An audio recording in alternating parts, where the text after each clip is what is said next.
Ladies and gentlemen, I'll call this meeting of the Redistricting Advisory Commission to order, and if Madam Clerk could read the roll.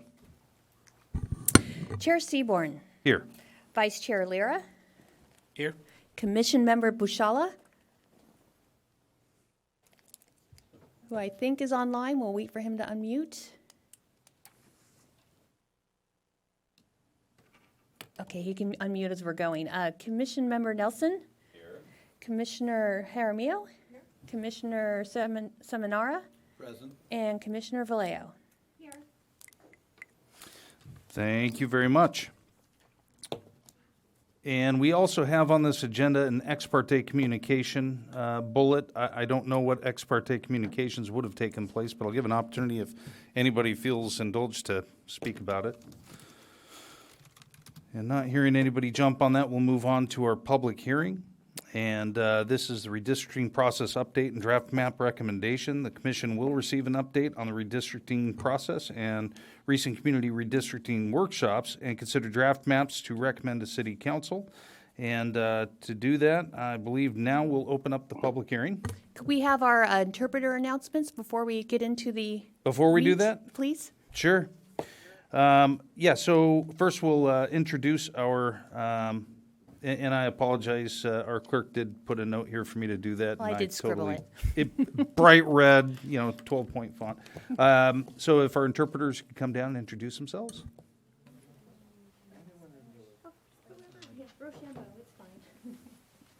Bảo Lưu Certified Court Interpreter in the Vietnamese Language. Kính thưa quý vị, chúng tôi ở đây ngày hôm nay để giúp cho quý vị cung cấp dịch vụ thông dịch bằng tiếng Việt cho quý vị. Nếu ai cần làm ơn cho chúng tôi biết. Xin cảm ơn quý vị trong cái buổi họp của thành phố Fullerton. Cảm ơn. Mary Hernandez Castellanos, your Spanish English interpreter. Buenas tardes, soy Mary Hernandez Castellanos. Tenemos interpretación disponible. En la parte superior del cuarto pueden acceder los dispositivos. Gracias. Hello, Korean interpreter. 안녕하십니까. 오늘은 한국어 통역이 제공됩니다. 한국어 통역이 필요하신 분은 저희에게 말씀해 주시면 이 헤드폰으로 동시 통역을 들으실 수 있습니다. 감사합니다. Helen Hall, Mandarin interpreter. 大家好，有需要中文翻译的话，请你把它盖到第4台，谢谢。Good evening, Council and Mayor and Council members. My name is Francisco Porras. I'm a certified court interpreter for Spanish-English. And buenas noches a todos. Mi nombre es Francisco Porras. Soy intérprete acreditado por la Judicatura y, como lo mencionó ya mi colega, tenemos aparatos para los que ocupan la interpretación simultánea del inglés al español aquí en la sala. Thank you. I think that concludes our interpreters' announcements. Now we'll open the public hearing on item number 1, and we'll ask for a report from the outreach team. We'll start with that, and then we'll go on to the demographer and continue on through. Yes, and Jennifer Netwig from Trepepe Smith is here virtually online, and I see her. And Jennifer, you should be able to share your screen whenever you're ready.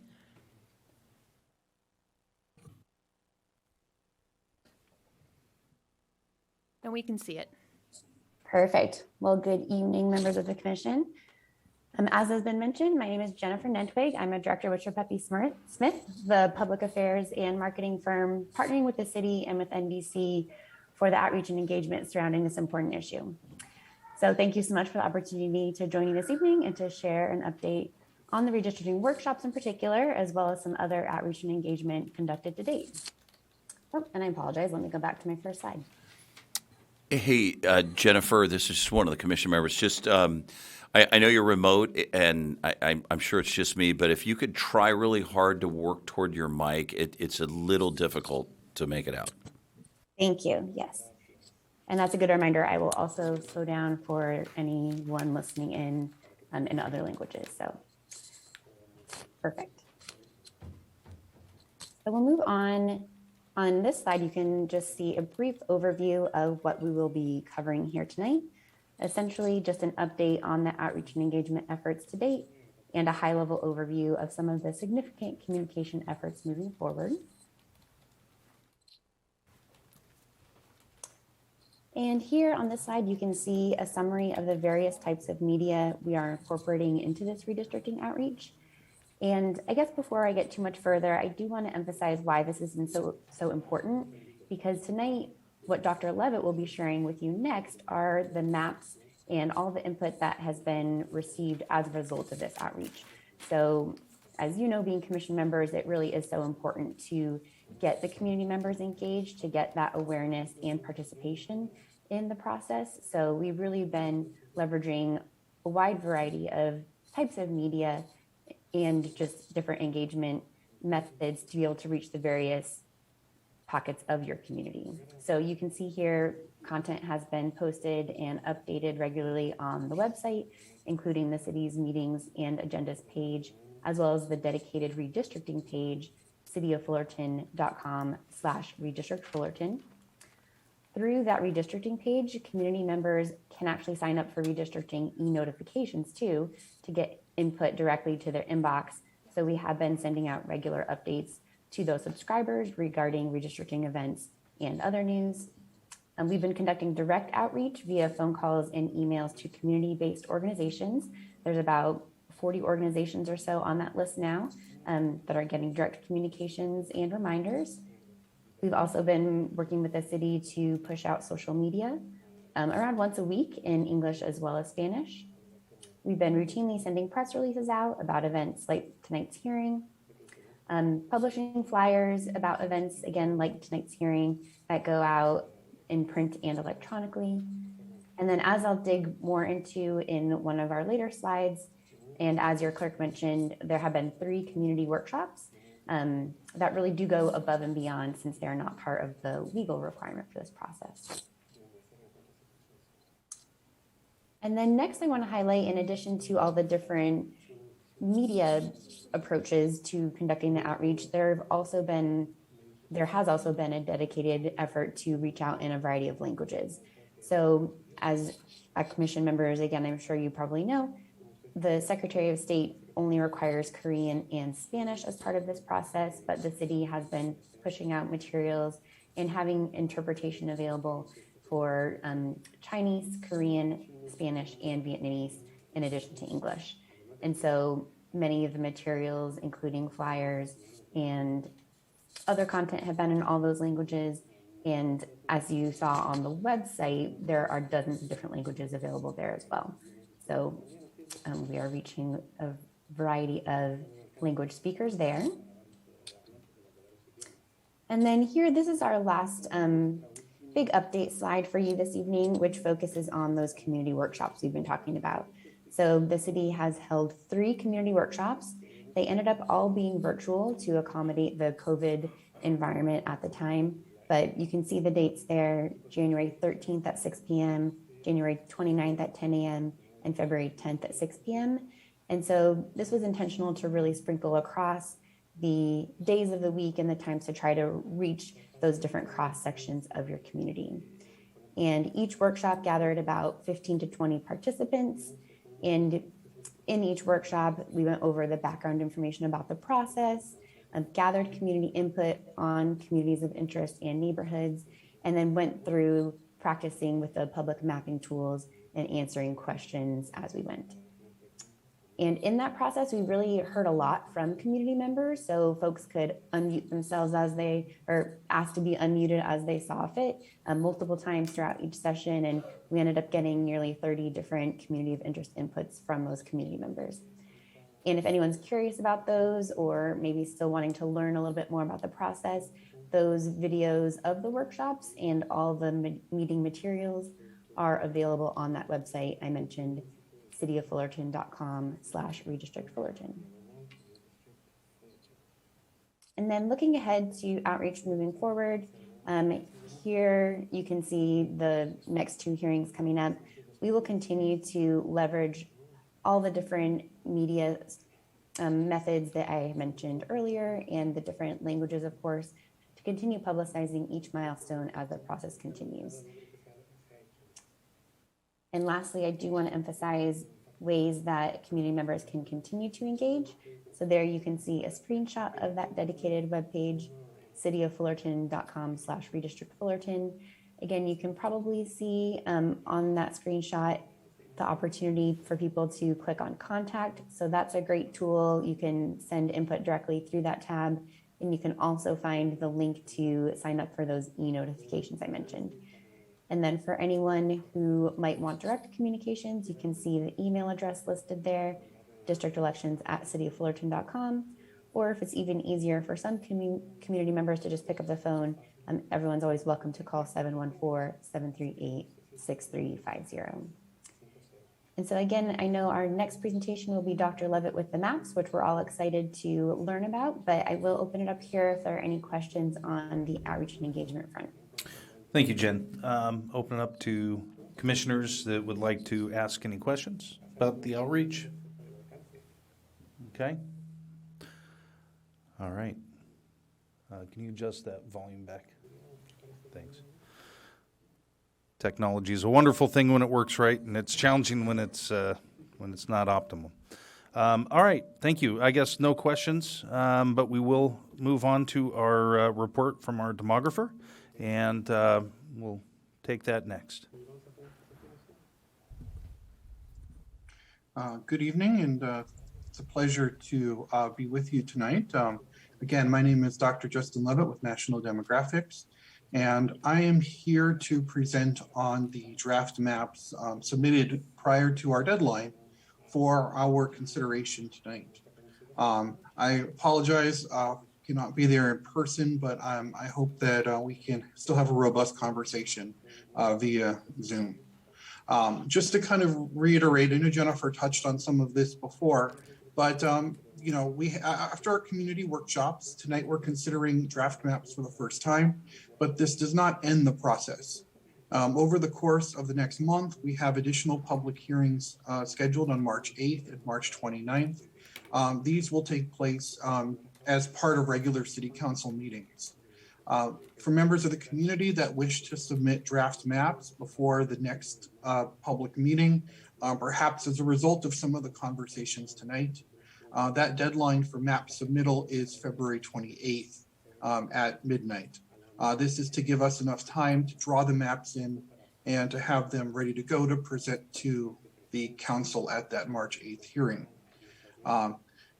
You know, this one is a little bit, we're going to try to get the maps published a full week before, but really before the fourth public hearing on March 29th, we absolutely have to have whatever the final map adopted at least 7 days in advance of this. So you can really help us out by respecting the deadlines and submitting your maps in advance. Just to kind of reiterate for those of you who are here and new tonight, we're going through the redistricting process today because it's required every 10 years following the census. So although the city only switched to district elections in 2016, we are required from here on out, every 10 years following the census, to review and adjust the boundaries if necessary. In particular, we have to do so because our map is out of balance. Right now, the plan's total deviation, the difference in population between the largest and smallest districts, are at 16%. We need to bring this number below 10% at a minimum. And we also have an opportunity as part of this process to look and see whether or not we meet compliance in other ways. In particular, just to kind of go through some of the factors we might want to consider as part of this process, in addition to that total population, bringing it to closer to equal, we also have currently one majority Asian American district by eligible voting population in District 1, and 2 districts, 4 and 5, with a substantial Latino population, 46% in District 4 and 44% in District 5. We're going to come back to this toward the end of the presentation. What should we use to evaluate the maps? Well, just as we might think about these criteria as things to consider when drawing the maps, we should also reconsider them tonight as criteria we use to evaluate the maps. So for example, we want to make sure that whatever map we adopt, that the districts are substantively equal by total population. This means that although we don't strive for perfectly equal population, we should aim to keep that total deviation or the difference between the largest and smallest districts below 10%. Of the maps we have here tonight, all but one meets that criterion. In addition, we do want to follow the Federal Voting Rights Act. Although race or ethnicity cannot be the only factor or even the predominant factor, the Federal Voting Rights Act requires that we consider protected class communities, groups that have historically faced discrimination or barriers to registration and voting. And so you'll see at the end of this presentation, I'll speak to that in a little bit more detail with respect to the maps. Where we want to spend the bulk of our time tonight, especially where we make trade-offs and the differences between the different maps, is in this middle column. This is the new Fair Maps Act requirements, 4 criteria that we're required to look at in this particular order. The first, contiguity. I'm pleased to report that all the maps we have to present to you tonight are contiguous. This means that all parts of the district touch each other and that there is one solid border around the entire district. The second one, undivided neighborhoods and communities of interest. This, I think, will generate and hopefully will generate the most discussion. Communities of interest or neighborhoods are areas with a shared identity, with a shared problem, with a shared issues, concerns, or need to be kept together for the purpose of their effective and fair representation. Although not every community of interest can be kept together 100%, and how we link different neighborhoods and communities together as communities of interest, this is an element that we need to have a discussion about, and particularly hear from both the commission as well as members of the community, because ultimately communities of interest differ going from community to community. This is something that precedes easily identifiable boundaries, which is our third, and compactness, which is our fourth criteria on this list. The third criteria, easily identifiable boundaries, is the principle that districts should be easy for people to understand. So to the extent possible, if we can follow major roads or other natural and man-made divisions, political, jurisdictional subdivisions, and so forth, we should strive to do so. And then compactness is defined in the Fair Maps Act as not bypassing one group of people to get to a more distant group of people. But as I note, these are rank ordered. So if a community itself does not have an easily identifiable boundary, we need to follow the community boundary first. So law also requires that we do not consider partisanship as we look through these plans. It says not to favor or discriminate against a political party, a candidate, or potential candidate. In the third column, other traditional districting principles are things that we might consider once we have a map or several maps that we think do a good job of meeting the Fair Maps Act criteria. They come after and only after the Fair Maps Act criteria. And these include factors like future population growth, if a particular section of the city is expected to grow substantially more than other districts or than other areas of the city, or minimizing voter shift in between election years so that voters do not unnecessarily get delayed 2 or 4 years before they have another vote for a council member. And so we can think of these, especially in the federal and state criteria, as part of our considerations as we look through the draft maps. And in addition to the maps we have here tonight in the PDF or in the presentation, we might also pull up the interactive web viewer. That is a great tool for comparing the maps, zooming in on particular neighborhoods, and really diving down into the details of each of the map.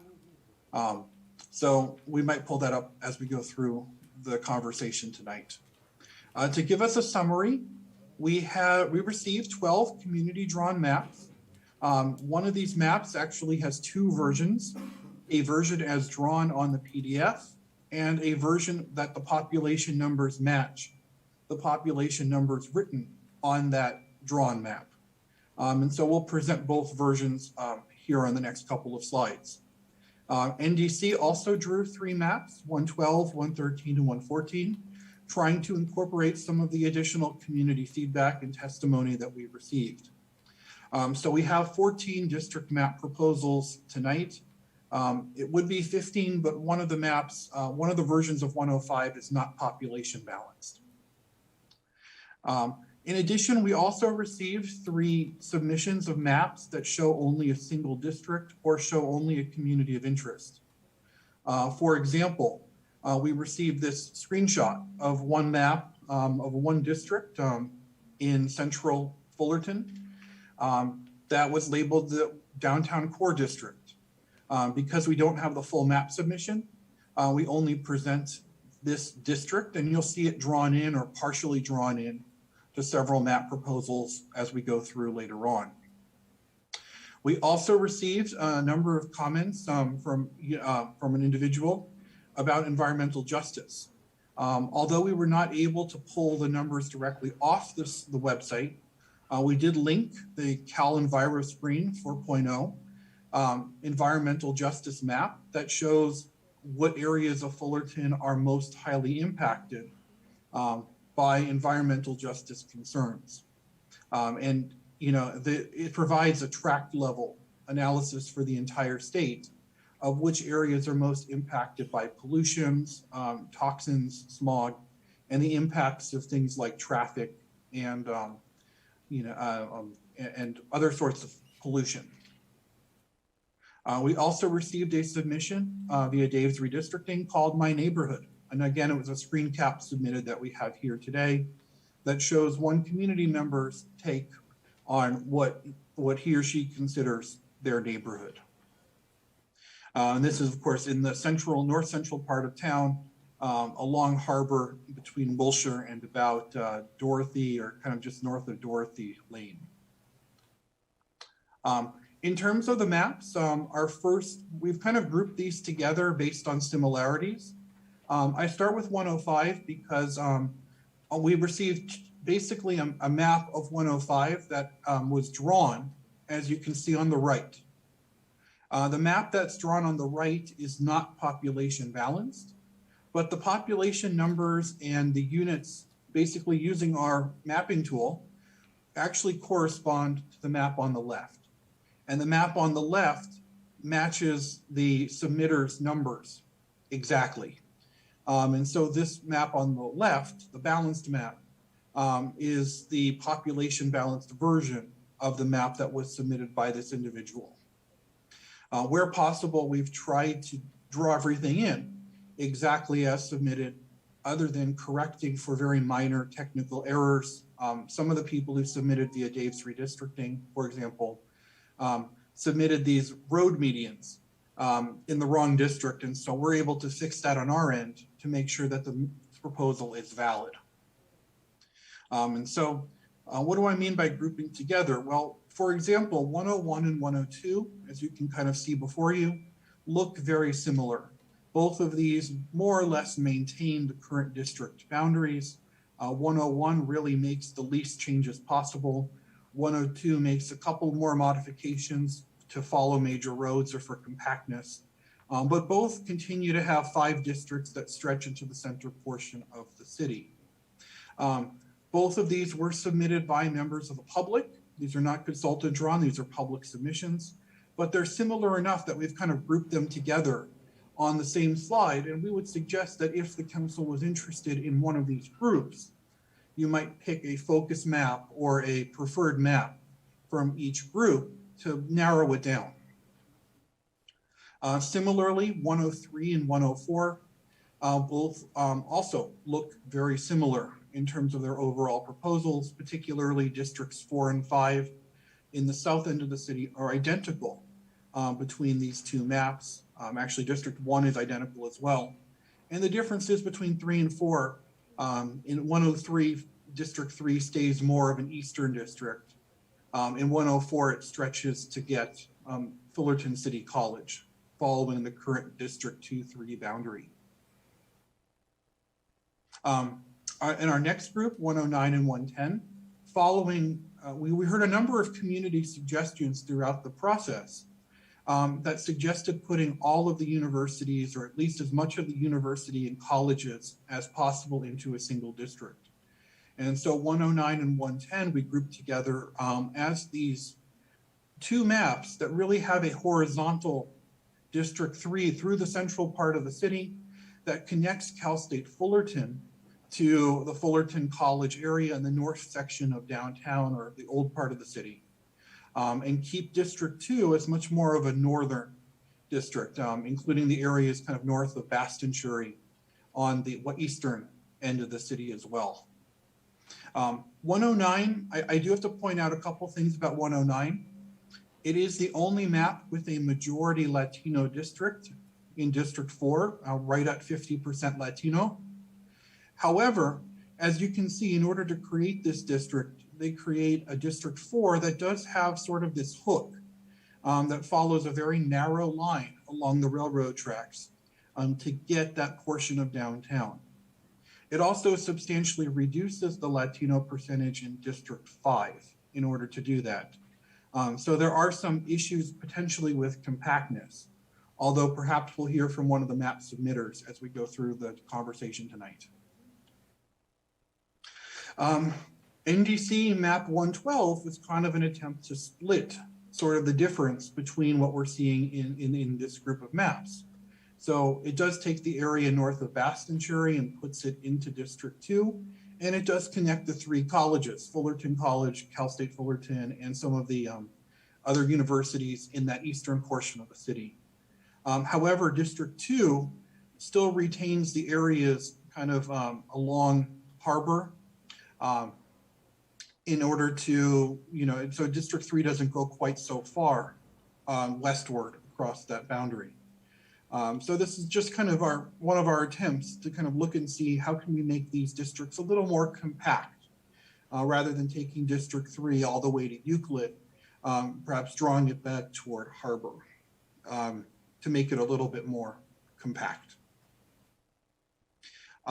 We also did receive two maps that had very similar ideas behind sort of a three vertical districts on the east or on the northern portion of the city.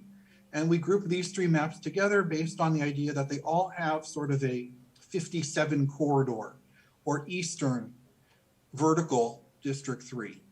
106 has perhaps the most compact version of this, certainly the largest east-west divide. 114 is an NDC map that really tried to put that south end of the corridor in District 3 as well. So including, dropping below Chapman in order to put that one neighborhood along the 57 freeway into District 3 with the rest. That allows us to follow one road all the way north-south along that corridor. This creates a much more compact looking map. And in particular, map 114, we're able to use streets like Euclid to create a very simple to understand map in terms of following major roads. We also see, and if you remember, we saw that community of interest map a few slides ago of that central District 2. And in this grouping of maps, 107, 111, and 113, we see three attempts to create or recreate that central district to the extent possible. Now, it's not possible to just simply draw that central district into a map. Unfortunately, if you do, it ends up splitting many of the Latino neighborhoods, particularly in the downtown area at Central Fullerton. But all three of these maps look at trying to address that situation and create maps that keep that Latino community together, but also creating a more central District 3. You'll notice the one thing they all have in common is that Bastonchury is used as a major dividing line in the western and central portions of Fullerton. In fact, in 113, which is an NDC map, we keep District 2 entirely south of Bastonchury, with Districts 1 and 3 kind of connecting at the north end, split at the golf course, which is actually a very natural barrier that doesn't have a lot of through streets, right where that golf course is. And so comparing these maps, particularly in these federal criteria, I want to highlight the similarities in most of these maps. Other than the 105 as drawn, which I mentioned is not population balanced, all of these maps are creating a district that is between 46 and 50% Latino by citizen voting age population, and have a second highest district between 36 and 41 or 42% Latino by citizen voting age, or actually 43%, I should say, in 113. So they're all, especially given the errors in the eligible voter data, we think that these margins are very similar across all the maps. Similarly, almost all of these maps create an Asian majority district, around 52 or 53% Asian. There is one map, 107, where that falls below the 50%. It's about 7 percentage points lower than the average. And then Ndc Map 114 has a 56% Asian district, although in the Ndc Map, District 1 is underpopulated compared to the other maps. But we think that with the exception of the fact that we've highlighted in 109, that the way it makes that majority Latino district is a little bit less than ideally compact. All of these are falling more or less in the same ballpark and would all be legally defensible, at least in terms of the federal criteria. And so what we hope to do today is to focus our conversation on the Fair Maps Act, particularly that communities of interest criterion. Our goal is not to recommend a single map, but provide a few options for the council to consider.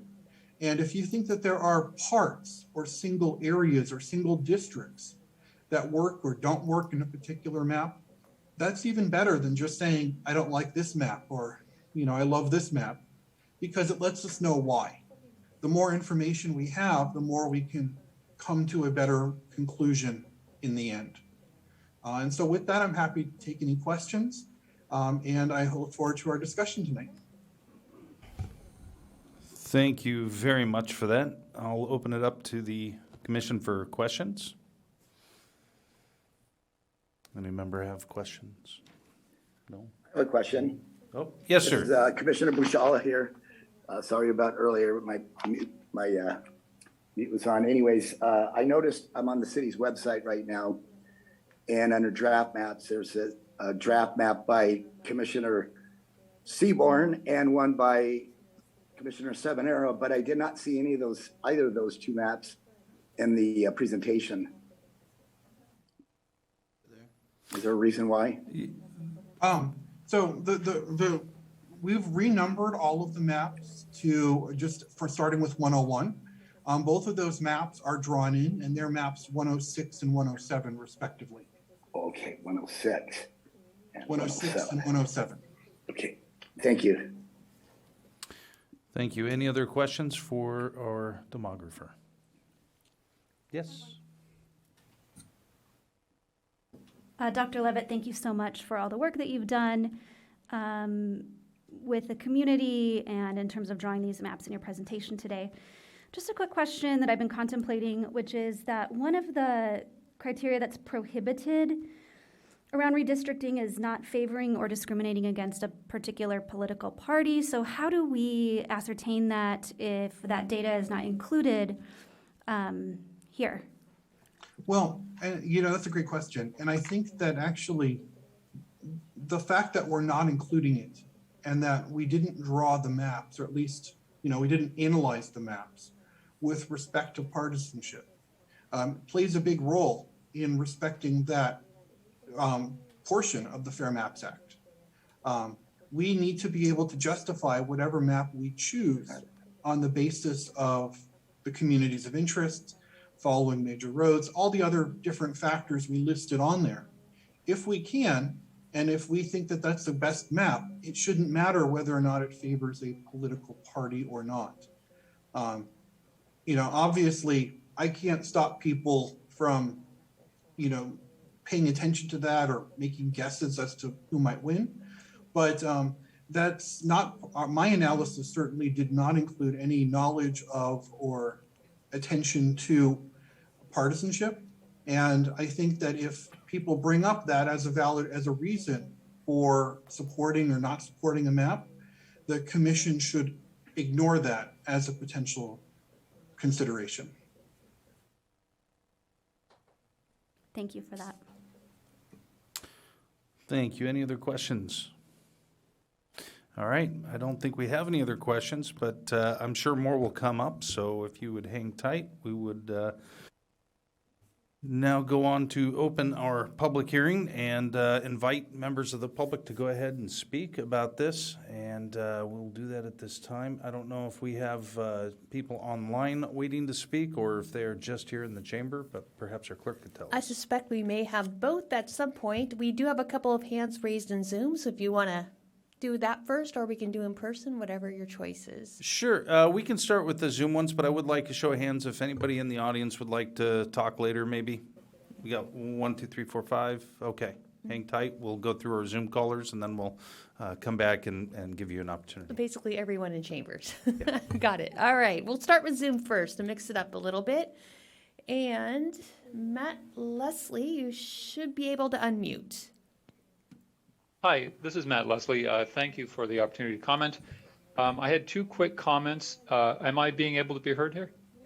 We can hear you. We're good? We're good. Okay, thank you. Sorry. So a couple of comments here. One is, first and foremost, several of the maps, for purposes that escape my understanding, want to group Fullerton College and Cal State Fullerton into the same district and kind of turn a few cartwheels in order to do it. I don't understand the priority for that. I don't think it's a particularly good idea for the rest of the city. And I think for the purposes of the schools themselves, I don't think it's even a good idea. I think they would be better off having individual, having access to different council members for that purpose. So I wouldn't favor any kind of a map that tried to group them together. And I don't think there's any way to do that without creating other problematic aspects to the overall map. The other one is Adelina Park, the neighborhood. It's over on kind of the southwestern part of the city, just above Commonwealth and west of Euclid, excuse me. And so in some maps, it's drawn into District 4, and in some maps, it's drawn into District 1 and even in District 2. I'm basing this comment on the fact that a lot of people in the Adelina Park neighborhood vociferously objected to a proposed development across Commonwealth that was on city land, and seemed to think that that development was going to severely impact their quality of life. It makes me think that they should be included in District 4 along with the site of that proposed development. So those are the 2 comments I have about the maps in general. I do like 111, although I do have some, there are things that I would probably change about it. But that's probably all I need to say. Thanks. Thank you. Next speaker. And Arnell Dino, you should be able to unmute. Thank you, Lucinda. Can you hear me? Yes, we can. All right. Good evening, commissioners and Fullerton neighbors. I just wanted to comment not specifically on one map in particular, but as someone who lives on the northeast of Fullerton, who lives in basically closer to the Placentia border, I think that any of the maps that include our side of the 57 within District 2 and the folks on top of the hill, I think we shouldn't really be considering any of those maps. I mean, in particular, 106, 108, 114, 113, and 111 are preferable because a lot of us who live on the other side of 57 probably have more in common with our folks either on the Placentia border or with Cal State Fullerton. So I would hope that the commission considers any map that pretty much keeps the east side of the 57, or at least the bottom of the hill, from associated to the 57 in what would be the new District 3. Thank you. All right. Thank you, sir. Next speaker. Marcy Fry, you should be able to unmute. Okay, well, that's interesting because I'm seeing things from a different perspective. I really liked, what, did you change the numbers after like 4 o'clock or 3 o'clock today? I don't believe just- they've been changed. They've been the same since the Okay, agenda was I posted. thought I heard him say. So then I looked a lot at the different maps and tried to just think about them. And I really liked 110. And one of the reasons I liked it is because of the college aid, putting all of the colleges together. I think that's, it made a lot of sense to me to do that. We are known as the education city, and it seemed like a very strong thing. I also liked in District 2, and the last caller did not like it, but I'm also in District 2, but I felt like the south parts of District 2 could go in 3, but the northern part I felt like really fit more in District 2. Those homes over there are real similar to my home and the ones north of Baston Cherry, and I like the way 110 had done that. It felt to me like, and I know that I happen to be Caucasian, and I know that a lot of the decision makers happen to be Caucasian, but our city is really very diverse. And I liked the way that this map seemed to really look at that, especially some of the pollution and environmental justice issues, which I was not aware of in terms of water pollution issues and other issues. And so I think it's really important that we get input from different residents. It also felt like it wasn't gerrymandered, especially District 2, which was very gerrymandered last time. I just liked it. Okay, that's all. Thanks. Great. Thank you very much for your input. All right. Next speaker, please. Jane Reifers, you should be able to unmute. Yes, good evening, Chair and Committee, or Commission, I apologize. I have a few questions, but first I want to say how much I appreciated the format of the public meetings that we just had. They were nice because they had about 3 or 4 different sections, and one section was explained to us, and then we were able to comment on that. Then another section was explained, and we were able to comment on that and kind of cycled back. And that was just delightful to be able to actually, then make comments on things that you were just realizing, or to be able to comment on something that someone had illustrated for us and so forth. So I love that format. I wonder if we can do that occasionally on these types of at these types of meetings.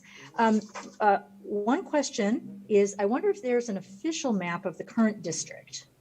I know there is, that common one we see, but I wonder if there's one that has like the official meets and bounds or whatever it would be called. Secondly, I'd like to know a little bit more about, this is kind of silly, but the importance, if any, of the cross-hatching of the landmarks and why certain landmarks were chosen to be cross-hatched. Does that interfere in any way with any of the decisions?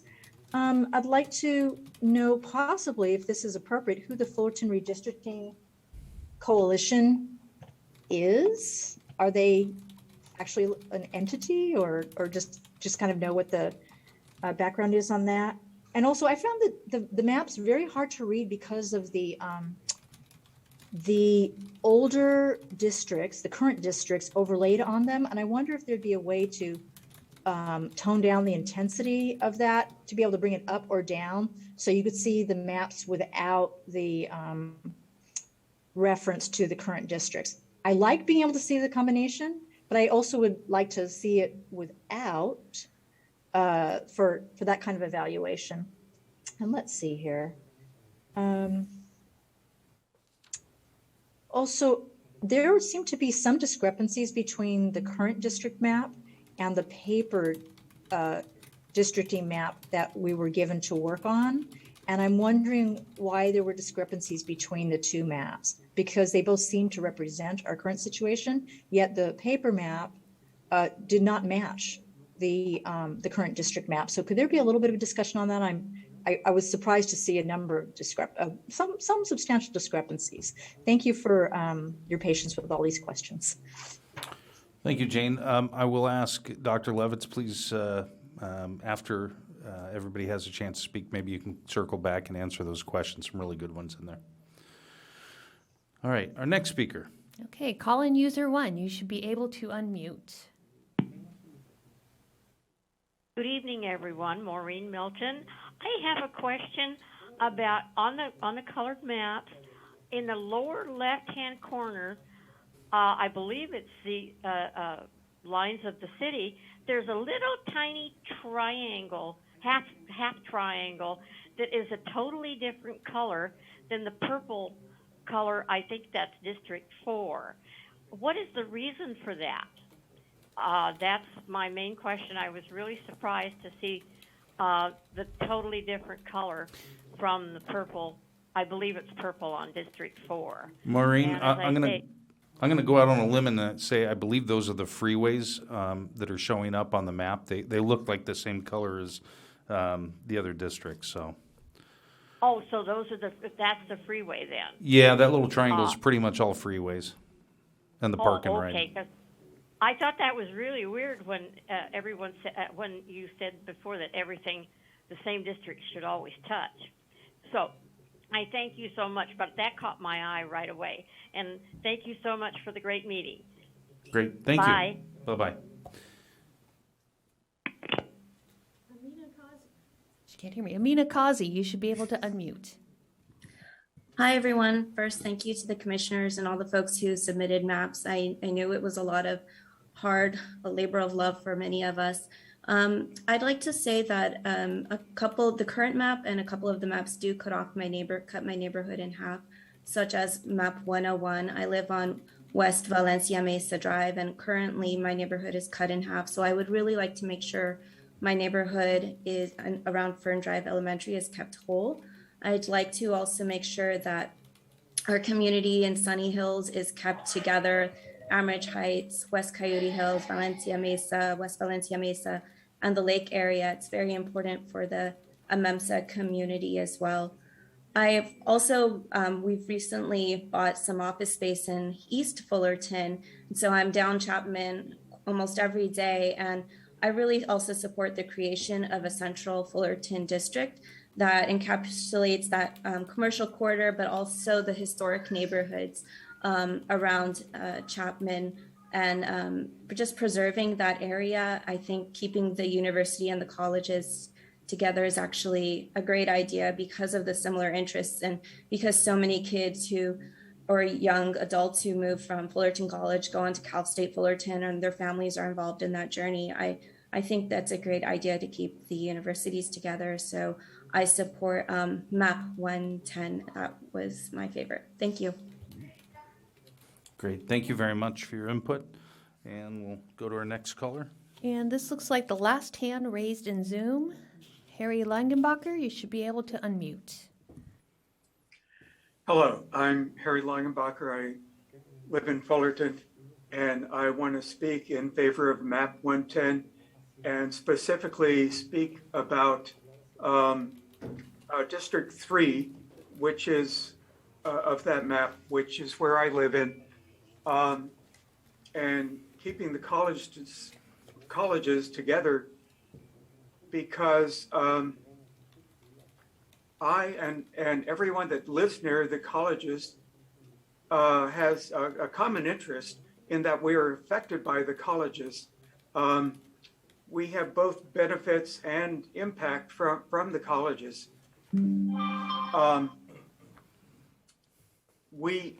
My neighborhood and many neighborhoods around the college have permit parking to prevent being overwhelmed by students parking in our neighborhoods. And I have a few examples of how I'm affected by by Fullerton College that I live near, and State College. I'm very near the ZTA sorority, which is a state college sorority. I have to drive by it to get into my alley. Every 4th of July, there has been previously fireworks and festivities at the Fullerton High School and the Fullerton College, and they block off my street. Okay, I'm affected by being so close to the college and the high school. These are high density neighborhoods. There is in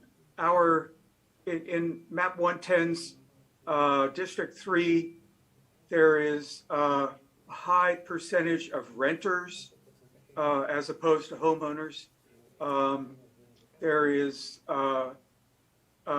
more moderate and low income households than the city average.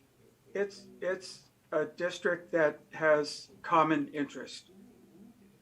So I believe it's important to have the neighborhoods around the colleges in the same district, because they all have similar concerns and similar economic interests. Thank you. Thank you very much. And we had one more hand raised. All right, I will make an ask that if you are hoping to speak on Zoom, please put your hand up, let our clerk know. And next speaker, please. Otherwise, this is our last Zoom hand up. Mike Rodriguez, you should be able to speak. Hi, yes, good evening. Can you hear me? Yes, we can. Okay, great. First of all, I just want to say thank you for all the work that the folks here in this room have put into this. These have been really great meetings. And so I just want to speak on basically my support for Map 110, the one that the previous speaker, Harry, was just speaking about. It's important to keep, I believe, the Sunny Hills neighborhood connected to, Northwest Fullerton, to keep that, just to keep the, Asian American MEMSA voice strong. MEMSA standing for, I believe, like Middle Eastern Muslim. And then also, keeping the colleges together as well, because, those neighborhoods share a lot of similarities, and I think it creates a strong district. And that's all I have to say. All right, thank you very much. Thank you very much. That is it for Zoom. All right, we'll now open it up to members of the public that are here in the council chamber. If you'll please come up to the microphone over here to your left, up against the wall, and we'll give you a chance to speak. And whoever gets there first can start, and the rest of you can just line up behind. Great. Yes, sir. Hello, my name is Kurt. I would like to suggest the idea of possibly another way of districting. Instead of having districts in a geographical setting, have like maybe 5 different parties. Each party would represent a certain thing that's important to the city. It seems to me like this would unite people more closely than just geography and ethnic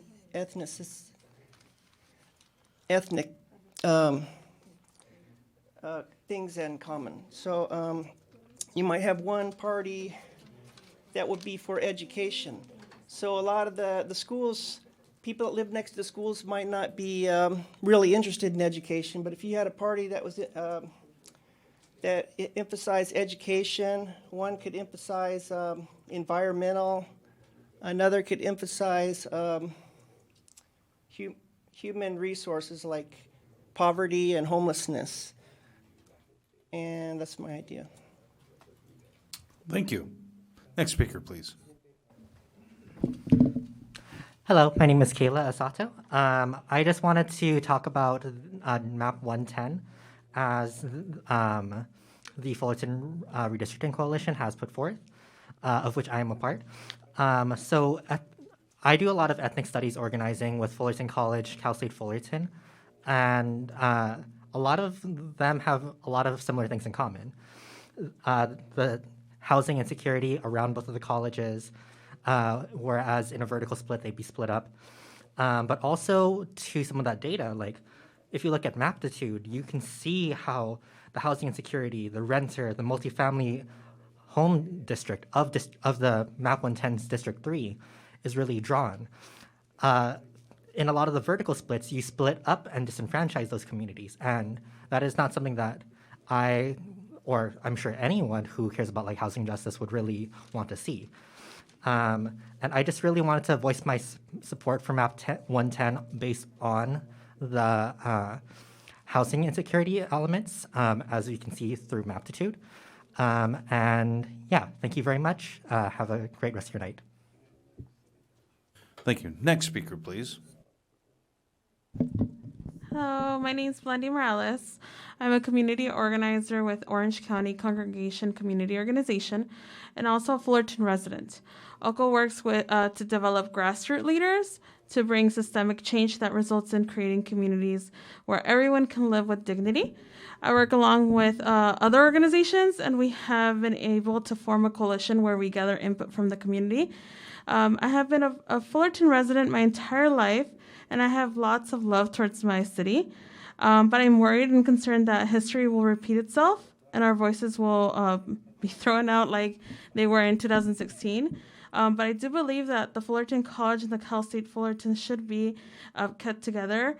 Many students that go to Fullerton College transfer to Cal State Fullerton, and students have similar needs, and that will allow them to be together in districts that will allow them to voice out their needs in a united way.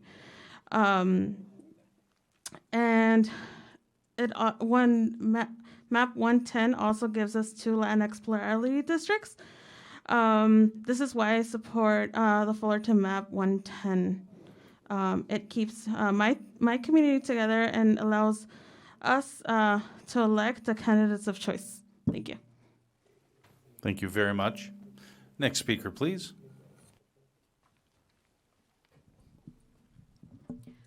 Muy buenas noches a todos.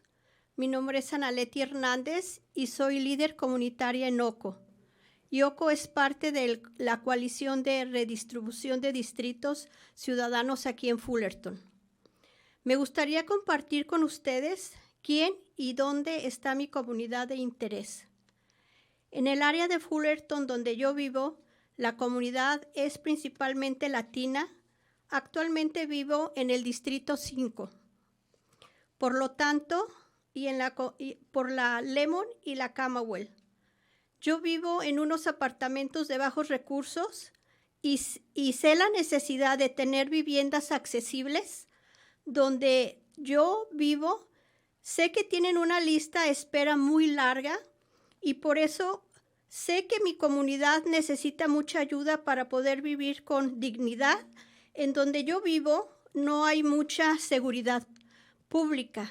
Se necesita mucha atención médica para las personas que son vagabundos y con problemas mentales. Y lamentablemente nos sentimos muy inseguros. También creo que las universidades deberían estar unidas en un solo distrito para que los estudiantes juntos puedan luchar por sus necesidades en común. Debemos mantener unida a nuestra comunidad porque nos permitiría mantener nuestra riqueza y daría poder de expandirnos como una voz unida. Es por eso que yo apoyo el mapa 110 de Fullerton. Mantiene unida a mi comunidad y nos permite el poder de elegir a los candidatos de nuestra elección. Gracias y Dios los bendiga y puedan dar una decisión por el bien común. Con permiso, gracias. Good evening. My name is Leticia Hernandez, and I'm a community leader of OCO. And as part of the Redistricting Coalition of the citizens of Fullerton, I would like to share with you where my community of interest is. In the area of Fullerton and where I live, mainly it's a Latino population. Currently, I live in District 5 by Lemon and Commonwealth. And I live in low-income apartments where it needs to be accessible. And although there is a long waiting list, and I understand that, my community needs a place to live with dignity. Where I live, we need public security. We need a medical attention. And also for those people that are homeless, and we need help with mental health. Unfortunately, we feel unsafe. And also, I believe that the universities should be united, and they should stay together so that the students can also study and fight for their common interest. We must keep our community together, and to have enrichment in our communities, and that we can have power. And this is why I support Map 110 from Fullerton. It keeps our community united, and it allows us to select the candidates that will represent us. Thank you. May God bless you, and may you make the best decision. Thank you. Next speaker, please.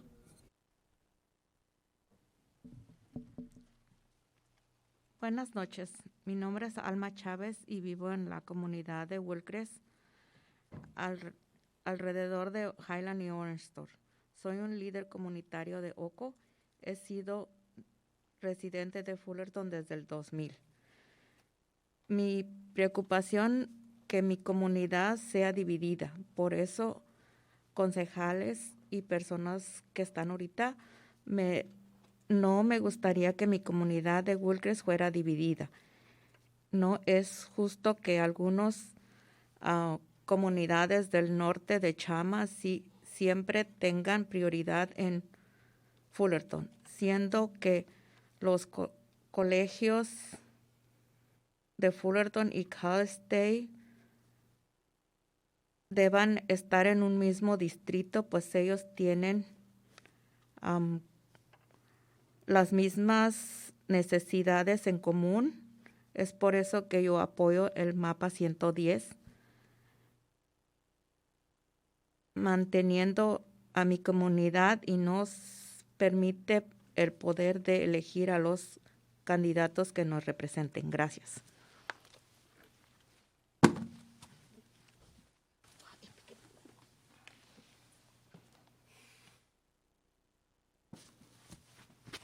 Hello, my name is Alma Chavez, and I live in the Woodcrest community surrounding the Highland and Orthorpe. I have been a community leader from Oco. I've been president of Fullerton since 2020. Since 2000 or 2020? Since 2000, I apologize.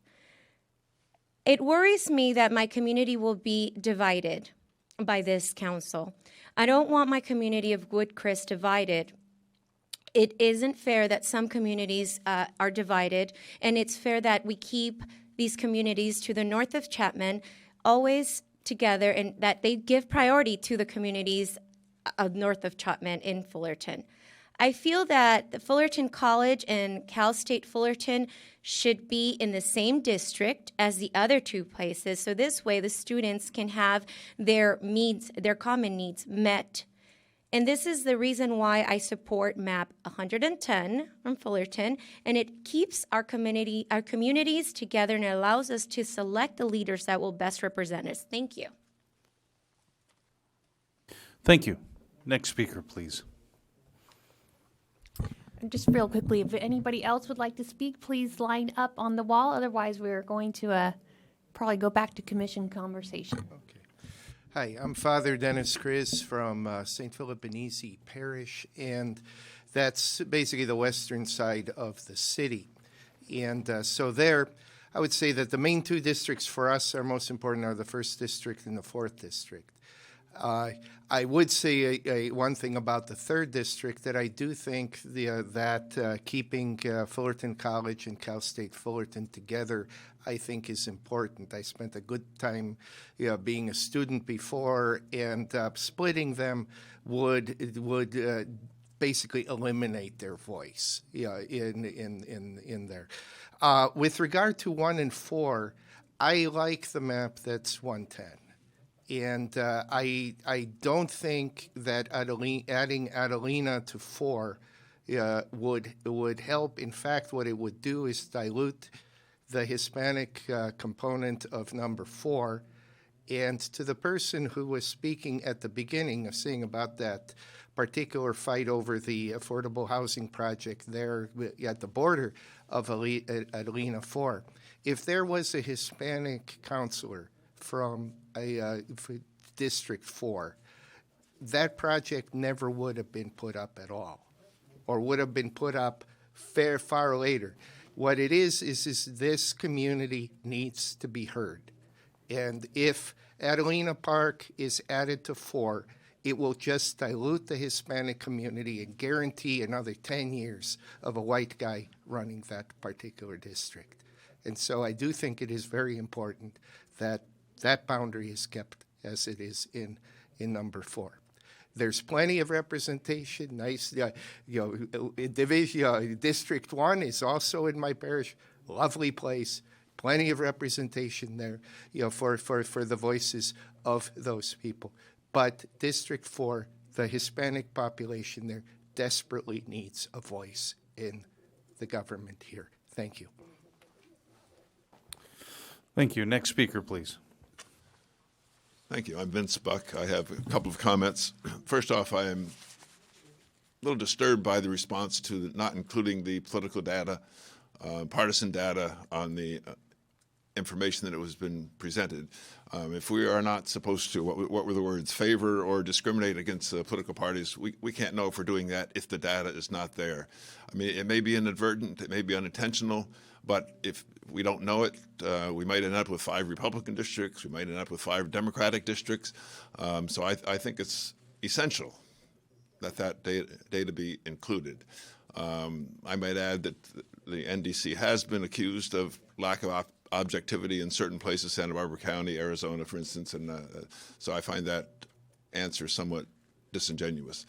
A couple other things. I did argue for the downtown core district, and I'm disappointed that so many maps show Chapman as the dividing line. There's something about Chapman that just sort of attracts people, I guess, keeping it apart. But I think having a core district, particularly built around the historic Fullerton, Fullerton that was here between 1940. And in that I would include the areas around Luann and Francis Skyline as part of downtown. I live just below that. I'm not in that district, or that neighborhood, but I'm just below that neighborhood.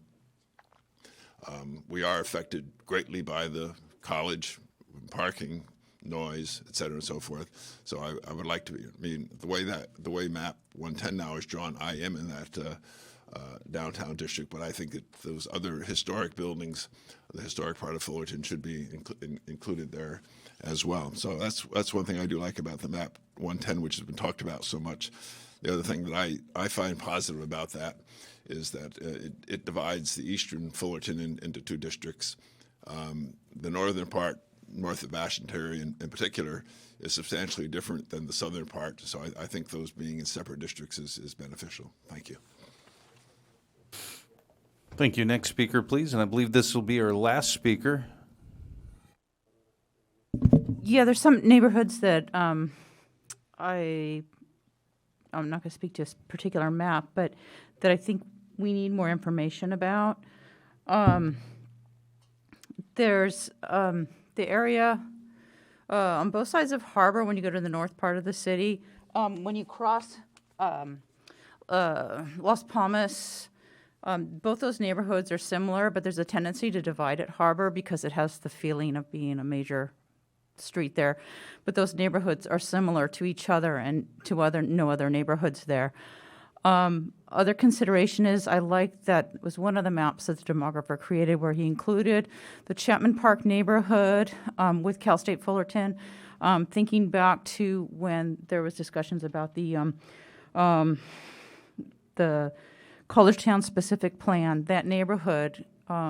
We haven't heard from those people in this process, but at that time, those people often spoke about the impacts of Cal State Fullerton. So I thought it was a good idea to try to fit them in with there if we're talking about impacts by, sort of major institutions near people. Another neighborhood, I'm curious about the Adelina Park neighborhood, which is essentially bounded by the railroad tracks. You could potentially pull in also the neighborhood that's just south of Commonwealth, bounded by the industrial on the west and on the north by Chapman and then Euclid. They kind of get thrown around, but we haven't heard from anybody in that neighborhood. So like in my map that I submitted, I included them in my neighborhood. I'm on the other side of Euclid. I see some similarities, but I also see similarities with 4. A lot of times it's conveniently thrown into 1. Currently it's in 1, but I think we need to have more information about that neighborhood.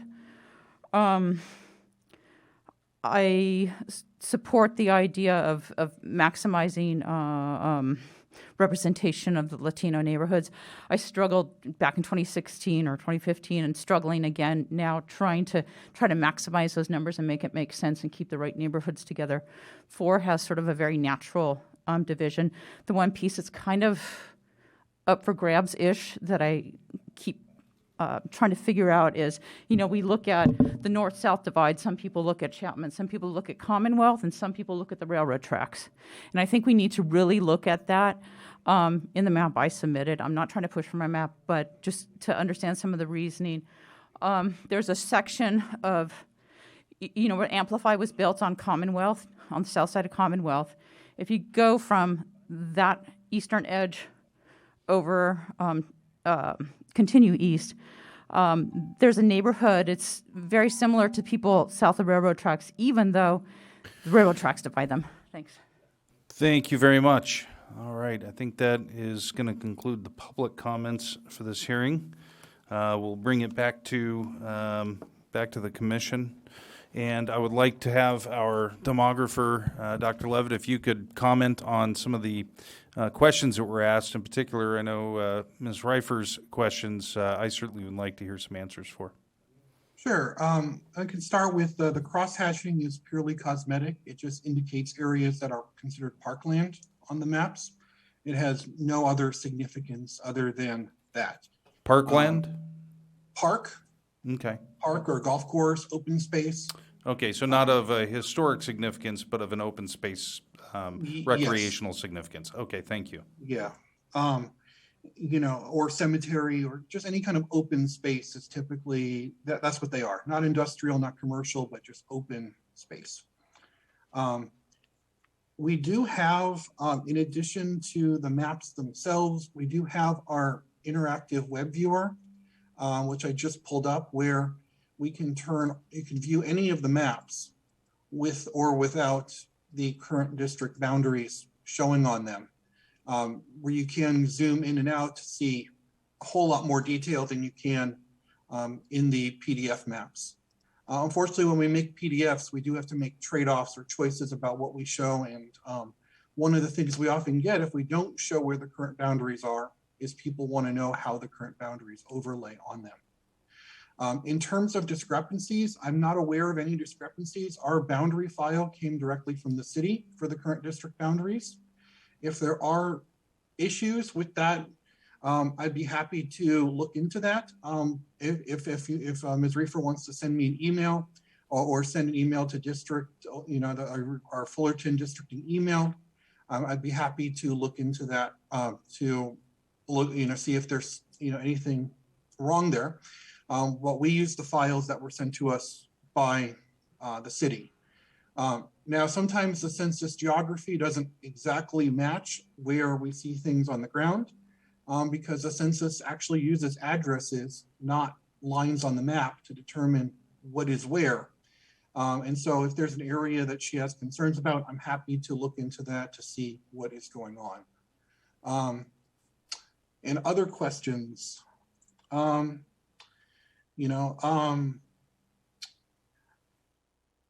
would say actually very few of the maps use Harbor as a dividing line south of Bastonjury.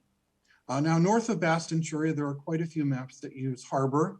And that makes a lot of sense from a demographic perspective. The neighborhoods north of Centurion, the northwestern and northeastern parts of the city, are north central and northwestern parts of the city look substantially different across that dividing line. But in the southern portion of the city, Euclid is actually a far more common dividing line than Harbor is. Beyond that, the orange triangle, I can confirm that is the 591 interchange. And essentially it's orange because that's the way that freeways are represented in our roads file. Are there any other questions you'd like an answer to? We don't know exactly who the Fullerton Redistricting Coalition is, but they did submit map 110, and they have submitted a whole statement that accompanies map 110 that is available on the city's website if you would like to read it, where they talk about their interests. Okay, thank you. I'll bring it back to the commission for any additional questions or follow-up from commission members regarding anything? Nada? Okay, thank you very much. Oh, we have one. I have one question for Dr. Devitt. I'm looking at map 110. Is your mic on? Oh, I'm sorry. There you go. I'm sorry. I'm looking at map 110 and 112, which was the NDC map, and then 110 is the public map. And I just have a question regarding the jog out from between 4 and 5 district that jogs into taking 4 into a little bit of 5. Is that something that you had to do in order to meet? Oh no, that's the public map. Is that something that was done to meet the criteria? In 112, certainly that little crossing of Euclid is, and I realize it does, split the Adelina neighborhood. It is to balance population. In map 110, again, that crossing of Euclid is also to balance population. Unfortunately, if you just use the railroad in Commonwealth in Euclid, District 4 would be substantially underpopulated, about 9% underpopulated. Okay. So it has to get population from somewhere. We cross in 112 to get the western portion of the Adelina Park neighborhood, in part because we wanted to put the industrial area into that district. That's kind of on the west end of the city, west of Adelina Park. And the western half of Adelina Park is about 50% Latino by citizen voting age population. Mm-hmm.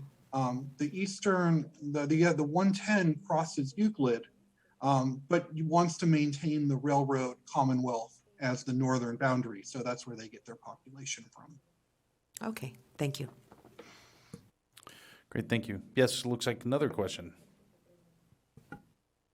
Thank you, Mr. Chairman. Just two quick comments. One is the gentleman, Kurt, had a very interesting idea, but just rather than ask a question, the For What It's Worth department, the California criteria, the number one, it requires that the areas be geographically contiguous.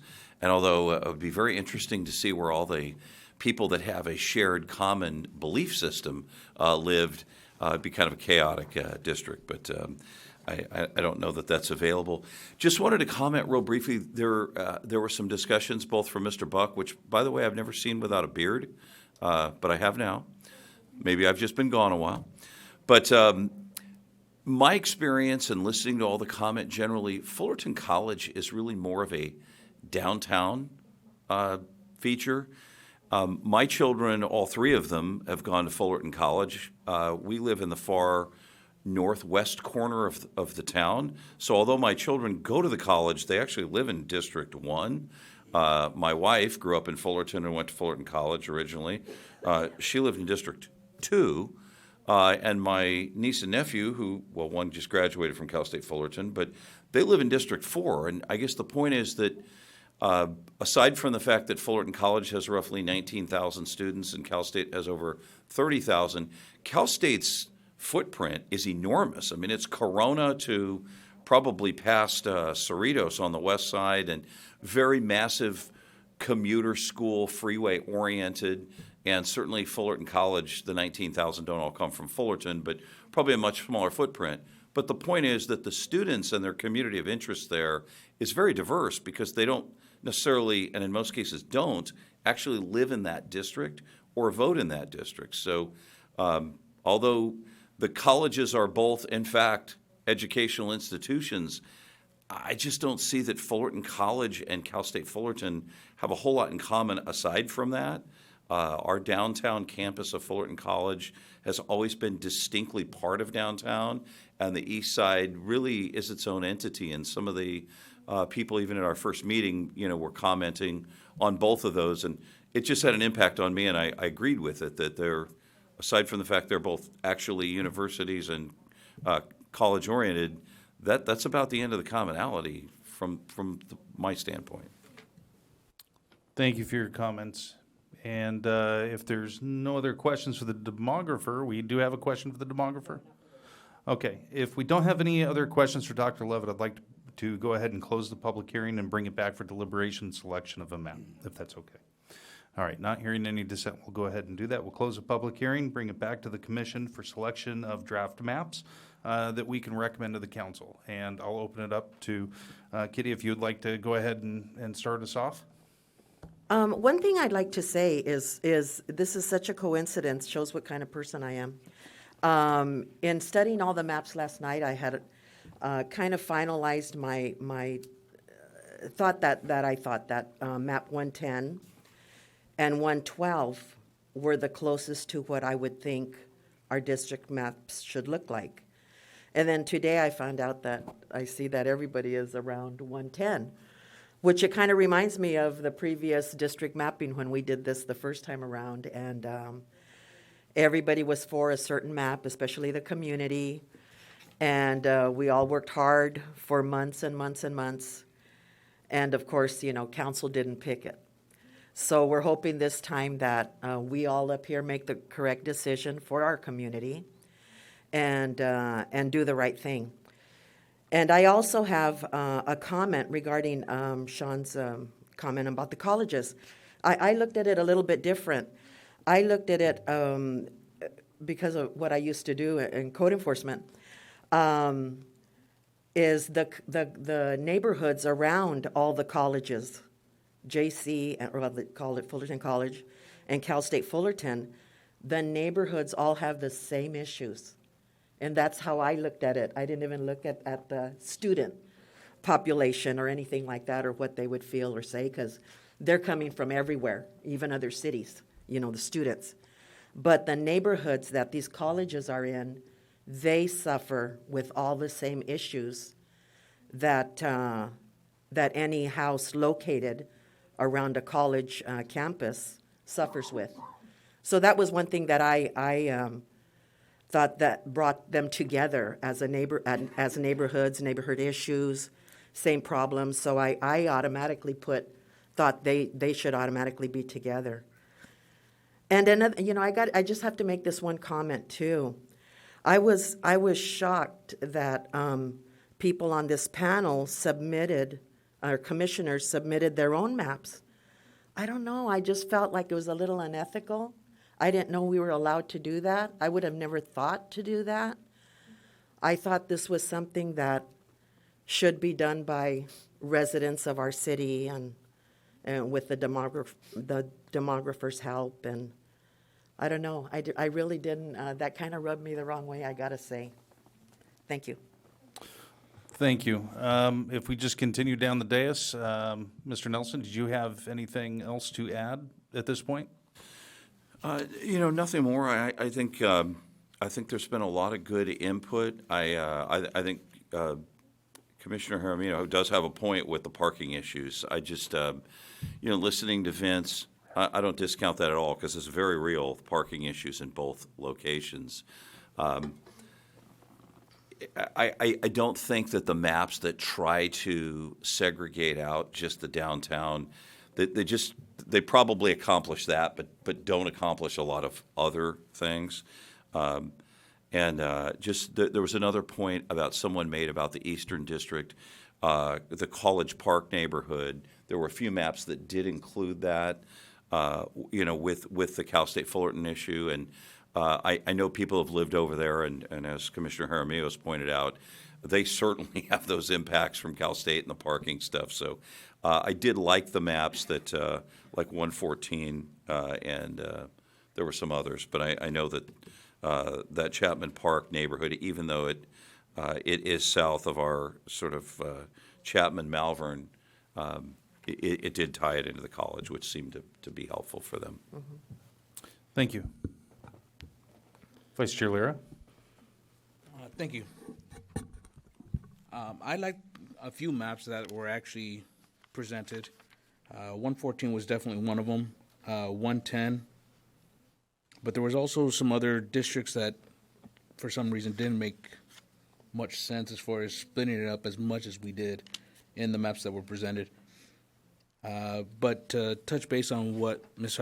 Jaramillo said, which was, I mean, everybody up here is part of the city as far as we're residents of the city, so we should be able to present our own as well. I understand where you're coming from as far as it might be biased for whatever reason, but I also understand that we all live in the city as well, which is why we're part of the commission to try to make this a better separation as far as the districts are concerned. And that's all I have. Great, thank you. Commissioner Seminara. Thank you. Several concerns here. First of all, I submitted a map. The reason I submitted a map was 4 days before the deadline, only one person in the city had submitted a map. I'm a resident of Fullerton. I'm a fourth generation, longtime resident of Fullerton. I felt more than qualified to submit a map. I followed the process provided by the city. I chose to use the application known as Dave's Redistricting Application, DRA, which I found very user-friendly. I followed the guidelines from the city, and I provided map number 106, which I think is extremely reasonable and extremely balanced. It gives us District 4 and 5, representing our Latino districts very well, and the vertical component, as our demographer called it, separates 1, 2, and 3 quite well. On to the colleges. I feel pretty strongly that colleges are transients. They are not residents except for very few, especially Fullerton College. It's a commuter school, and the few students who live in Fullerton will be voting based on where they live. And that's what we're dealing with here, is representation of where you live and where you vote. That's what districts are about, not what's necessarily next to you or around you. With respect to Cal State Fullerton, they had approximately 40,000 students this past semester. They provide 2,000 units for housing on campus. There's a few surrounding in the frat neighborhood to the north and a bit towards Chapman. So you simply can't count transient students as voters to control your city. It's wrong. And the surrounding communities, especially the neighborhoods around Cal State and around Fullerton College, are usually in quite opposite positions of what's happening to the communities because of the students. So I don't think it's a great fit. One of the other boundaries I objected to on many maps, including 110, was the use of Dorothy Lane as a north-south separation between D2 and D3. The logical and most, in my opinion, best border is Chapman. And anybody who's lived in Fullerton knows at that half of the city, Chapman is the natural divider between D2 and D3 there. You look at the properties to the south of Chapman, and they're generally R2P, which is the 1920 neighborhoods where you're allowed to build your second unit. totally different construction. North of Chapman, you're all post-war 1950s, which fits the neighborhoods. Using Dorothy was very objectionable to me as a dividing line there. So I really appreciated Mr. Matt Leslie's comment about Adelina Park, which on my map, I didn't include that. He made a very good point about Adelina and how that neighborhood fits probably better in D4. And then I looked at the demographer's submittal of map 114, and I saw that he included that section in it, which I like 114 quite a bit. So that's the bulk of my comments, but I liked my map 106 because I followed the process. I followed the direct contiguous guidelines, et cetera. And 114 as well I would support. Thank you. Thank you. I'll ask Commissioner Vallejo, and then I'll come to Commissioner Buscella. Would you like Commissioner Buscella to go first? Let's give him a chance. Great, thank you. I'm going to make it short because I'm not feeling too well. So 114 is I think the best map that I've seen so far. I think 110 is very politically driven. I think we should keep politics out of this and look at Fullerton and try to create 5 equal districts geographically speaking. And I think 114 does that. So I would support 114. Thank you. Thank you. Commissioner Vallejo.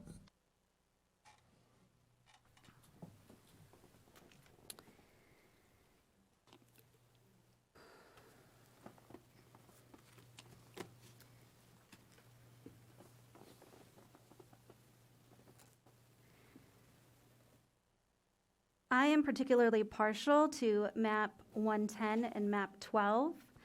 I think that map 110 is particularly important for us as a commission to consider forwarding to the council. I'm not saying it's the only map that should be forwarded, but I think that this is the map that has significantly strong support by various and varied and intersecting communities of interest. If you read the over 30 testimonials that were provided with this map, you see that it represents people in the so-called college or scholarly district or whatever you might want to call it, District 1 in terms of keeping Sunny Hills together with District 1, District 4 and 5.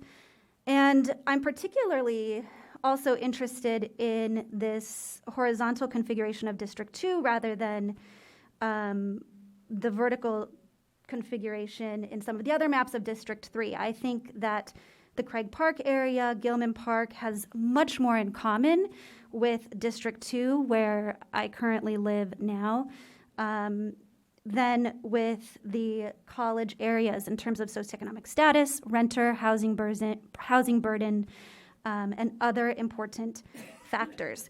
I think it is very true that the college population is transient. As a professor myself, not here in Fullerton, in Los Angeles, I completely understand the transient nature of universities and schools, but I do think that there is something to be said for the kinds of issues that the long-settled population in those communities experience around parking, around parties, around where I live kind of borders on that area, and even where I live, we have issues with parking, parties, all sorts of other kinds of considerations related to the colleges. And so I think a reframing of that particular district isn't necessarily focused around student needs, although that is absolutely important, but also interacting with the community members who live with the students in their communities on a daily basis. So map 110 and 112 certainly consider and obtain to the criteria for the Fair Maps Act, federal laws.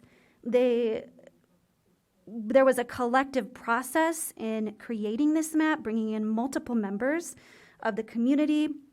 Again, people with specific identities around and communities of interest around historic homes, around neighborhood contiguity, around race and ethnicity, around housing burden, around issues affecting our Latinx community in districts 4 and 5.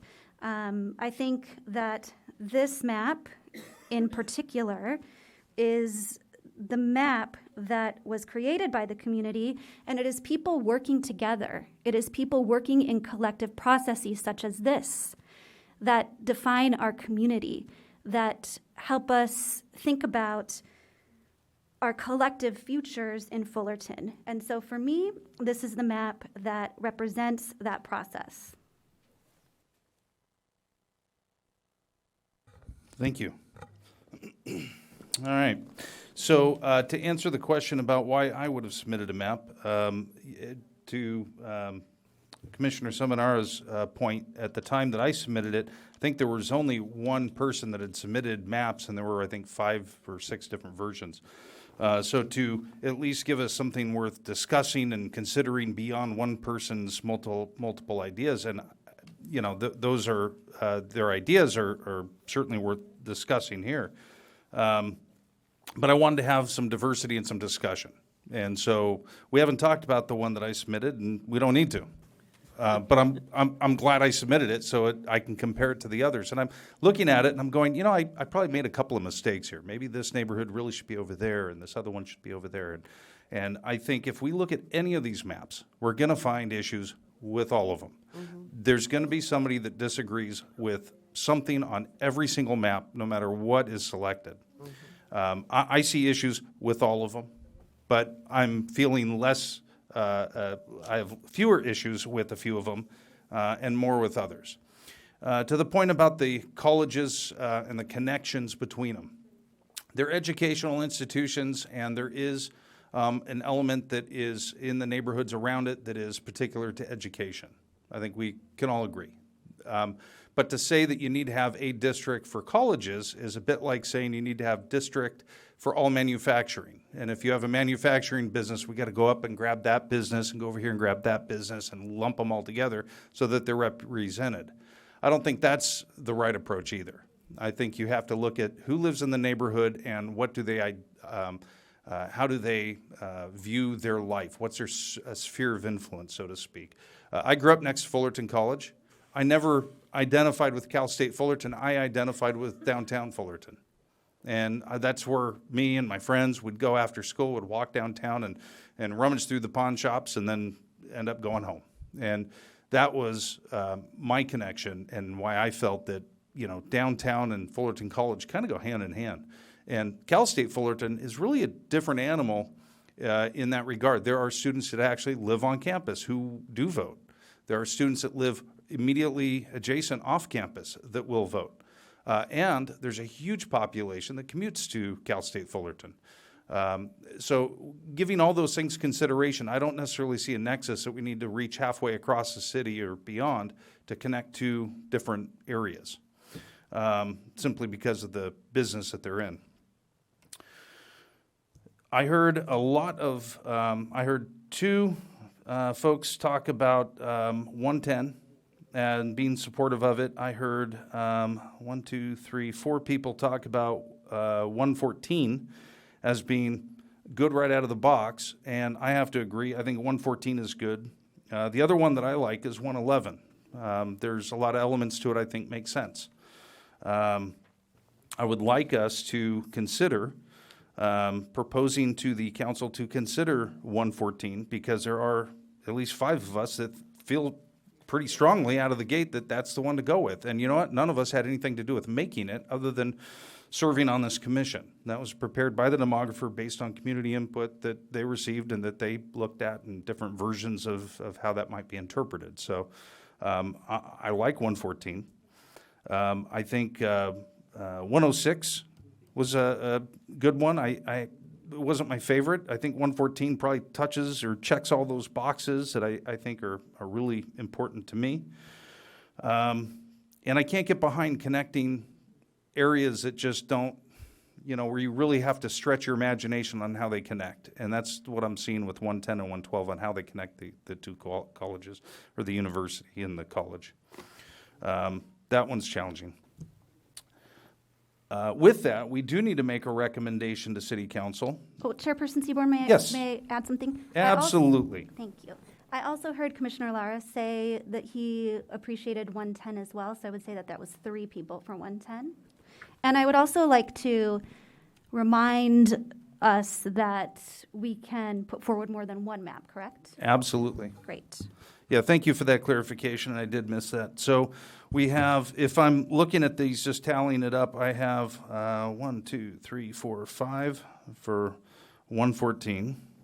We have 1, 2, 3 that are for 110. We have 2 for 112. We have, would you support your map or moving on? 106. My comment was, I felt 114 improved on 106 based on including Adelina in D4. Okay, so that sounds like no on 106, and I'm not going to offer mine up, so we're good there. So that leaves, let's see, which other, that's it. So 114, 110, and 112. We have 5 for 114, and we have 3 for 110, and 2 for 112. We could recommend 3 maps. I would like to also recommend 111. I think that's the only one that nobody else spoke about, so it'd be just me recommending it. But that would give the council 4 maps to look at. Now, realistically, they can consider any other maps that are submitted, but those are the 4 that we've looked at, well, in addition to the others, and have made some sort of comment about in support of here tonight. I kind of feel like if we recommended more than one map, we're not doing our job.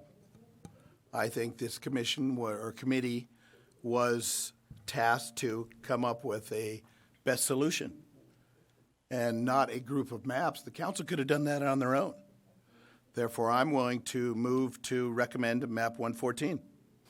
Okay, there's a motion. Is there a second? I'll second that. There's a second from Commissioner Buscella. Can we discuss this at all? Absolutely. Oh, great. Can your city clerk just pipe up very quickly, if Absolutely. you wouldn't mind? And I believe our demographer might want to comment on this also. But in conversations I've had with him, he was suggesting you recommend 3 to 5 maps to council so they have a breadth of options. But again, it's up to your decision. But if you'd like more information on that, I'm sure he can explain it better than I can.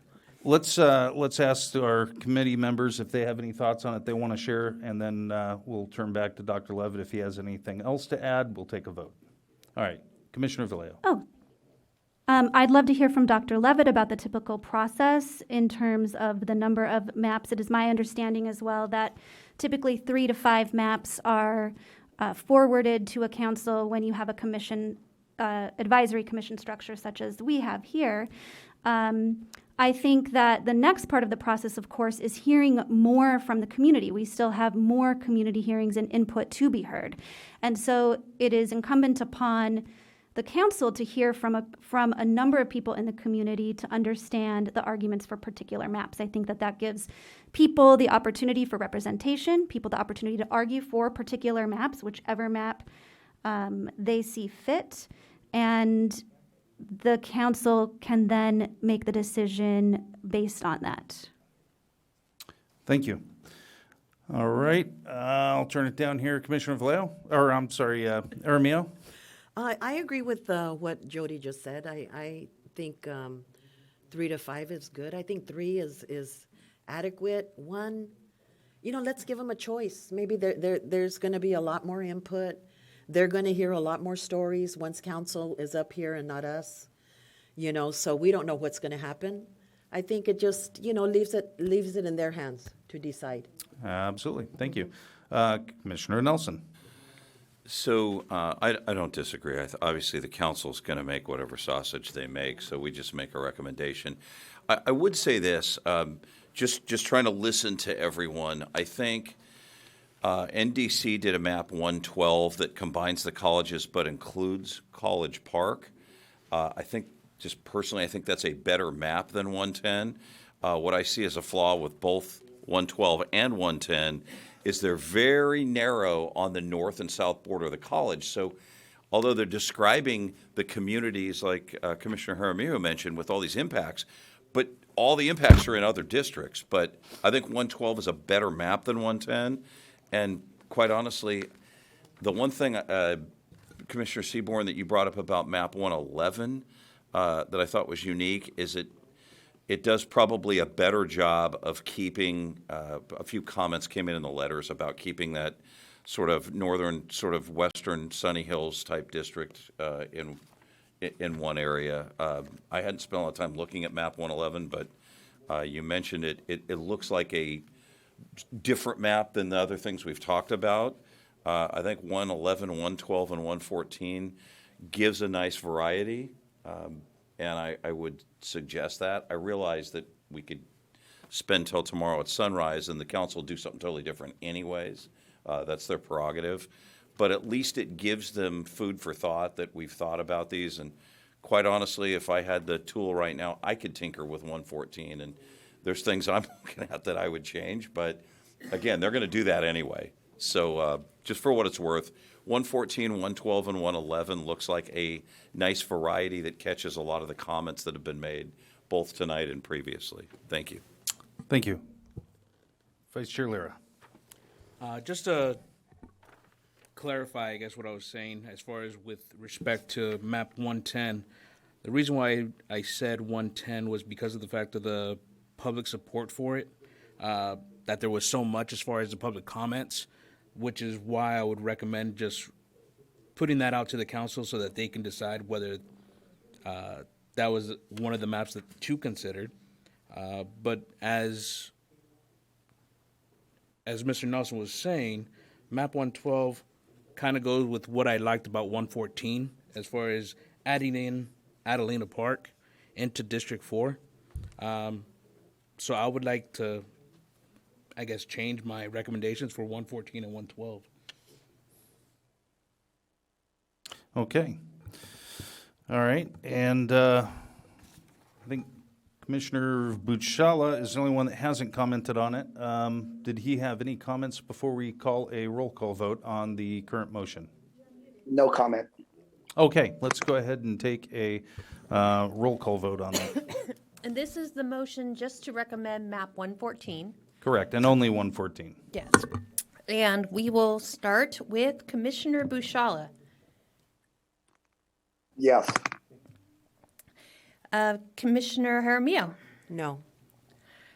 Commissioner Nelson. I'm a yes, but I'm not opposed to admitting the other maps, but I do think 114 should be included, Okay. yes. Okay.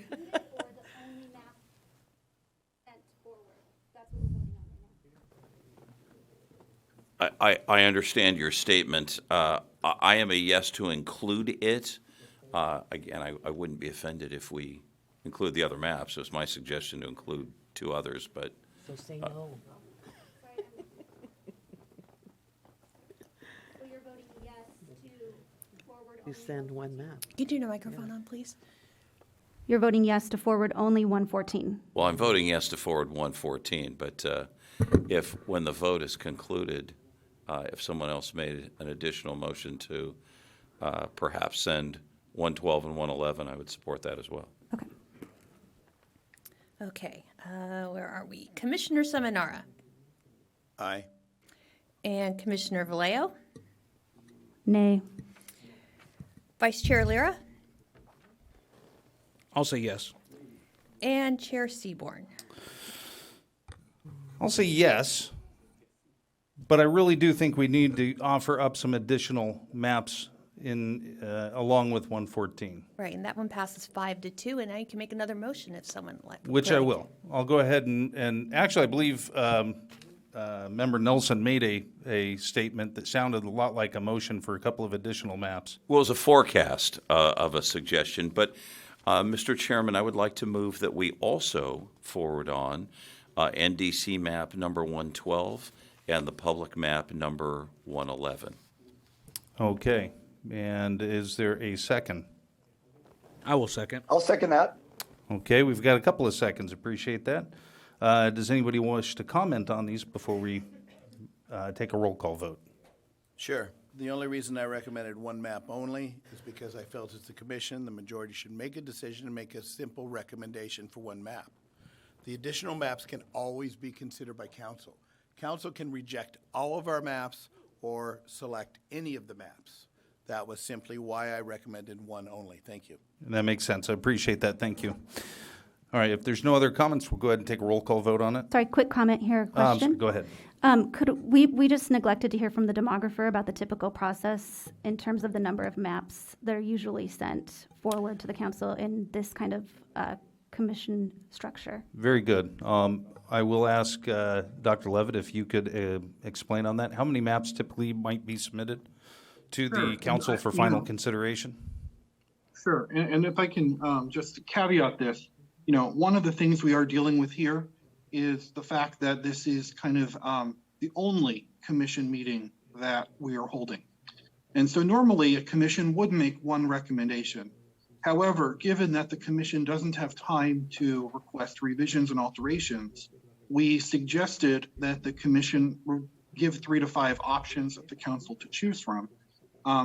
At least, we would recommend 3 options at a minimum, but really the choice is up to you. If you want to do just the one map, that is perfectly fine, but only given that the commission is only meeting this one time to discuss the maps.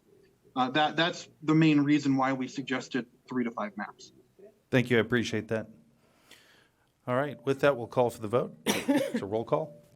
Commissioner Bushala, and again to clarify, this is for the recommend maps 111 and 112. And 114, correct? That was already voted on. That's already going to council. Okay, yes. I'll vote yes on adding 112 and 111. Commissioner Nelson. Yes.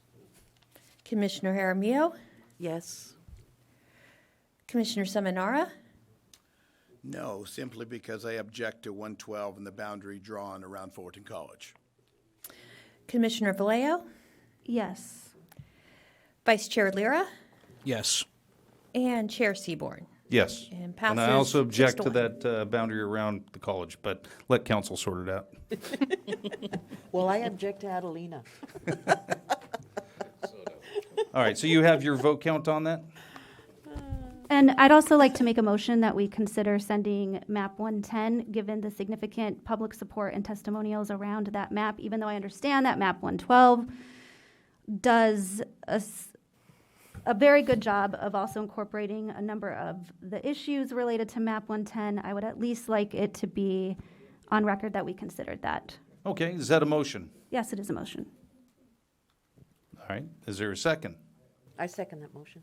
There's a motion and a second. Any further discussion on the consideration of map 110? None. All right, we'll go ahead and call the question. Madam Okay, Clerk. for map 110, Commissioner Bushala. No. Commissioner Nelson. No. Commissioner Jaramillo. Yes. Commissioner Seminara. No. Commissioner Vallejo. Yes. Chair Lyra. I say no, and for the reason that I stated before, that I believe 112 is better than 110. And I think I just promoted it, Vice Chair Lyra, so it's, okay. It's almost over. You have about 5 minutes of work, I think. And Chair Seaborn.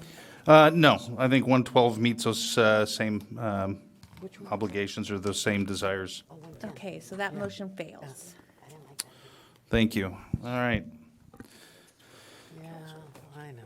At this time, we'll consider closing this comment. Oh, we do need to consider receiving and filing the demographer's report. That's one thing that, there's a motion? Second. And a second. I'm sorry, was And that Nelson? Thank you. Yes. I gotta put my head up quicker. Nelson and Lyra. Okay. Commissioner Bushala, this is to receive and file the report. Yes. Commissioner Nelson? Yes. Commissioner Jaramillo? Yes. Commissioner Seminara? Yes. Commissioner Vallejo? Yes. Vice Chair Lyra? Yes. And Chair Seaborn. Yes. That one is unanimous. Great. At this point, we're going to move to the consent calendar. It's item 2, the December 15th commission meeting minutes. And it has been moved. Is there a second? Second. There's a motion and a second. And are there, before we do this, any public comments on this consent calendar? Anybody wanted it pulled? All right, none. All right, go ahead. Commissioner Bushala? Yes. Commissioner Nelson? Yes. Commissioner Jaramillo? Yes. Commissioner Seminara? Yes. Seminara, I apologize. Commissioner Vallejo? Yes. Vice Chair Lyra? Yes. And Chair Seaborn? Yes. Unanimous, thank you. Great. With that, we will, there are public comments available for non-agenda items. I don't know why anybody would want to talk to us about something that's not on the agenda, but by law, we have to make that opportunity available to you. And are there any hands up on Zoom? One hand up on Zoom, Matt Leslie. All right, Matt, it's yours. Hi there, can you hear me? Yes, we can. Loud and clear. Okay, yeah, I just wanted to get one final observation in. I would like to point out that the public relations firm that's handling the redistricting process, Trepepi Smith, does employ former mayor and council member from Fullerton, Jennifer Fitzgerald, who was part of the redistricting process in a former election cycle. My understanding is that she has not been, or that she has been specifically excluded from any work in Fullerton. I'd also like to point out that the demographer, who seems to be doing a fine job, I can't really tell, I haven't compared it, but the demographer's firm is also a client of Trepepi Smith itself. And I realize this has no bearing on any decision that's being made tonight, but I did think that it needed to be observed for the record. Thank you very much. Any other comments? Great, we are going to close public comments, and now's the time for commission members and staff reports. Hearing none, we'll go ahead and adjourn. And I thank the committee members for their service, and thank you for the public's interest.